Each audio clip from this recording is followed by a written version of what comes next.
والا کہیں نہ کہیں تو اللہ کی بات کرتا ہے، تو اس کی کامن چیزوں کو لے کر چلیں گے تو انشاءاللہ بہت زیادہ فائدہ ہوگا۔ اب سوال پیدا ہوتا ہے کہ کیا لفظ اللہ سے متعلق کچھ ایمان افروز واقعات بھی ہیں؟ یاد رکھیے کہ لفظ اللہ کے ساتھ اتنے ایمان افروز واقعات ہیں کہ کیا ذکر کیا جائے اور کیا ذکر نہ کیا جائے، اس کے بارے میں انسان پریشان رہتا ہے۔ اللہ سبحانہ تعالیٰ کے نام پہ حضرت بلال رضی اللہ عنہ کیسے کھڑے ہو گئے؟ اسی طرح سے آپ دیکھیے کہ ہماری تاریخ میں ایسے واقعات آتے ہیں کہ بعض لوگوں نے انہ کا مسئلہ بنا کر کہا کہ جب تک تم اللہ کے بارے میں ایسی بات نہیں کہو گے کہ جس سے نعوذ باللہ اللہ تعالیٰ کو پیچھے کر کے ہمارے بتوں اور بزرگوں کو آگے نہ کرو، ہم تمہیں نہیں جانے دیں گے۔ غالباً صحیح مسلم کی روایت ہے کہ 2 شخص ایک جگہ سے جا رہے تھے اور انہوں نے ایک بت رکھا ہوا تھا وہاں، اور جانے والوں کو کہتے اس پہ کچھ بھی چڑھا دو۔ انہوں نے کہا کہ پھر جانے دیں گے؟ اس نے کہا ہمارے پاس کچھ ہے ہی نہیں۔ اس نے کہا یہاں سے ایک مکھی پکڑو، وہ چڑھا دو۔ ایک شخص نے پکڑ کے مکھی چڑھائی، کہا چھوڑو، پکڑو، مجھے جانے دو۔ انہوں نے اس کو جانے دیا۔ دوسرے شخص نے کہا نہیں، مکھی بھی تو میرے رب نے پیدا کی ہے، میں تمہیں وہ بھی نہیں دوں گا۔ انہوں نے اس کو مار دیا، اور پتہ چلا کہ پہلا شخص صرف مکھی کا چڑھاوا چڑھا کر جہنم رسید ہو گیا، اور اس کے برعکس دوسرا شخص جو تھا وہ کیسے ہوا؟ اللہ نے اس کی بخشش کر دی۔ تو یاد رکھیے کہ ایمان بڑھتا ہے اللہ کے نام سے۔ آپ کو بھی اگر کبھی دین کے نام پر، مسلمان ہونے کے نام پہ، اسلام کے نام پہ کہیں کو آزمائش آ جائے تو آپ اس پہ اپنے آپ کو جمائیں۔ انشاءاللہ ہم اگلی نشستوں میں بھی اس کے اوپر کوئی نہ کوئی بات ضرور کرتے رہیں گے۔ اسی طرح آپ کو پتہ ہے کہ کسی غیر مسلم کو پہلی دعوت جب لا الہ الا اللہ کی دینی ہوتی ہے تو خیبر کے موقع پہ حضرت علی رضی اللہ عنہ کو اللہ کے نبی نے جھنڈا دیا تھا اور کہا تھا کہ جا کر کیا کرو گے؟ حضرت علی نے پوچھا اللہ کے نبی کس بات پر لوگوں سے جنگ کروں؟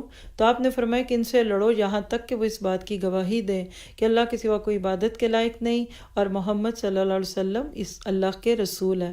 اگر انہوں نے ایسا کیا تو انہوں نے اپنی جانیں اور مال تم سے محفوظ کیے۔ مسلم کی روایت ہے 2405۔ اور کیا اس سے پتہ چلا کہ آپ نے کہا کہ اس کے بعد تم وہاں سے واپس آ جاؤ گے۔ اسی طرح سے آپ دیکھیں کہ لفظ اللہ سے متعلق کچھ دعائیں اور اذکار بھی دیکھ لیتے ہیں۔ بس آپ دیکھیے کہ دن میں ہم کتنی بار اللہ تعالیٰ کے نام لفظ اللہ کا ذکر کرتے ہیں۔ سورۃ رعد کی آیت ہے 28، الا بذکر اللہ تطمئن القلوب، خوب جان لو کہ دلوں کو اطمینان اللہ کی یاد سے ملتا ہے۔ اسی طرح سورۃ العنکبوت کی آیت 45 میں ہے اللہ کا ذکر کیا ہے؟ بذکر اللہ اکبر، بہت بڑی چیز ہے۔ ان الصلاۃ تنہی عن الفحشاء والمنکر ولذکر اللہ اکبر۔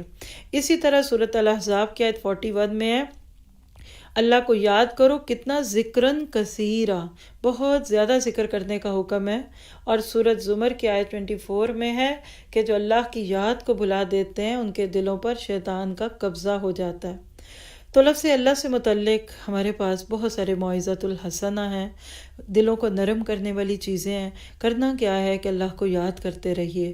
آپ کے میرے عمل کی باتوں میں سے پہلی بات کہ ہر طرح کی عبادت یعنی قیام ہے، رکوع ہے، سجدہ، دعا وغیرہ صرف اللہ کے لیے مخصوص کرنی ہے، اللہ تعالیٰ کا کوئی شریک نہیں ٹھہرانا، اور کبرہ تکبیرہ کے تحت اس کے نام کو بلند کرنے کی کوششیں کرنی ہیں۔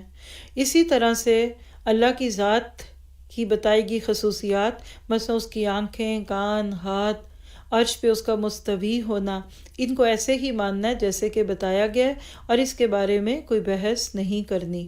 پھر آپ دیکھیے کہ مسلمانوں کے کلچر میں ہر موقع پر اللہ تعالیٰ کے نام کا ذکر لیا جاتا ہے۔ مثلاً کیسے؟ دیکھیے گا، مثلاً خوشی کا موقع آیا یا کسی کو چھینک آئی تو آپ کہیں گے الحمدللہ۔ کوئی بیمار ہے، لوگ پوچھتے ہیں کیا حال ہے بھائی آپ کا، تو آگے سے کہا کریں الحمدللہ علی کل حال۔ سیڑھیوں سے نیچے اتر رہے ہیں یا پہاڑی سے نیچے اتر رہے ہیں تو کیا کہیں گے؟ سبحان اللہ۔ یہ مسلم ریچولز ہیں اور سنتیں بھی ہیں۔ چڑھائی پہ چڑھتے ہوئے آپ کیا کہیں گے؟ اللہ اکبر۔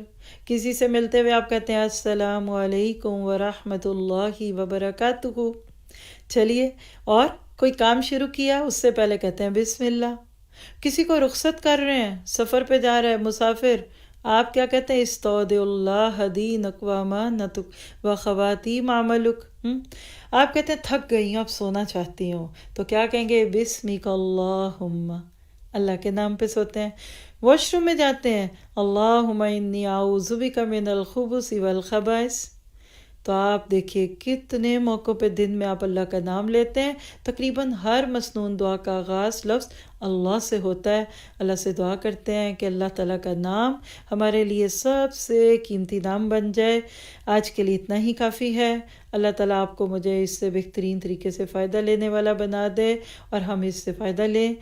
جزاکم اللہ خیر۔ سبحانک اللہم و بحمدک، اشہد ان لا الہ الا انت، استغفرک و اتوب الیک۔ جی اسٹوڈنٹس، زوم روم میں آپ لوگ مائک لے سکتے ہیں۔